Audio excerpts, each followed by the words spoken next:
I contend that the original appearances were visions, Paul calls them a vision, and that they, over time, they were embellished and physicalized, and so we have a much more physical portrayal. Paul was writing to Christian communities that already existed. Those communities were formed before the letters were written. The witness had already occurred. The church has interpreted consistently the Old Testament scriptures as giving allegories to Christ's life. The allegories of the church interprets the Old Testament by are the traditions that Paul received. Yes, he had a vision.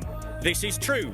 However, there is no basis upon which you can deny the post-resurrection appearance. The literary witness is not the first witness. The first witness is the existence of the church. And this, unfortunately, is what the Islamic Dawah team, and Paul is one of the leading members, does all the time.